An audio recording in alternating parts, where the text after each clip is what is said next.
Hi friends, நாளைக்கு மகாநதி சீரியலில் என்ன நடக்க போகுதுன்னு பார்க்கலாம். வாங்க வீடியோக்குள்ளே போகலாம். வெண்ணிலாவோட மாமாவும் வெண்ணிலாவும் சேர்ந்து எல்லா பையன் சொல்லி ப்ரெஸ் மீட்டில் சொல்லிட்டு இருக்காங்க. லைவ்ல போயிட்டு இருக்கிறத குமரன் பார்த்துட்டு காவேரிக்கு கூப்பிட்டு சொல்கிறாங்க.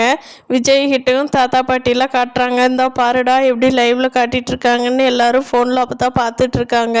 காவேரி குடும்பம் இதையெல்லாம் டிவியில் பார்த்துட்டு ரொம்ப ஷாக் ஆகி நின்றுட்டுருக்காங்க. நம்ம காவேரியோட லைஃப் அவ்வளவுதான், நம்ம கோபம் கூட்டிகிட்டு வந்தோம், இருந்தாலும் அவளோட லைஃப்பும் அவ்வளோதான் போல் அப்படின்னு நினச்சி பார்த்துட்ருக்காங்க கவலையாக. விஜய் அந்த பேட்டி பார்த்த உடனே எந்திரிச்சு வேகமாக அந்த இடத்துக்கு போகிறாரு. எனக்கும் வெண்ணிலாவுக்கும் எந்த கல்யாணமோ எதுவுமோ நடக்கலை.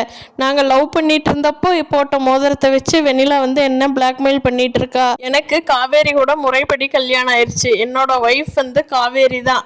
இதை நீங்கள் எங்கே கேட்டாலும் நான் சொல்லுவேன் அப்படின்னு ப்ரெஸ் மீட்டில் உண்மையை சொல்லிடுறாரு விஜய். அதை கேட்ட வெண்ணிலாவும் மாமாவும் இல்லை, அவருக்கு என் கூட தான் கல்யாணம் ஆச்சு, காவேரியோட ஜஸ்ட் கான்ட்ராக்ட் கல்யாணம் தான் பண்ணினாரு. ஆனால் விஜய் கன்ஃபார்மாக என் லைஃப்பில் ஒய்ஃப்னா அது காவேரி மட்டும்தாங்கிறத உறுதி எடுத்து சொல்லிடுறாரு. வாங்க எந்த கேஸ் வந்தாலும் நான் பார்த்துக்கிறேன் அப்படின்னு விஜய் ரொம்ப கான்ஃபிடெண்ட்டாக இருக்கார். அதை பார்த்தா காவேரிக்கு உண்மையிலேயே சந்தோஷமாயிருது. இதை பார்த்துட்டு காவேரியோட வீட்டில் எல்லாரும் எப்படி ரியாக்ட் பண்ணுவாங்க, வெண்ணிலா மாமா அடுத்து என்ன முடிவெடுக்க போகிறாங்கிறத வரும் நாட்களில் பார்க்கலாம். தேங்க்யூ.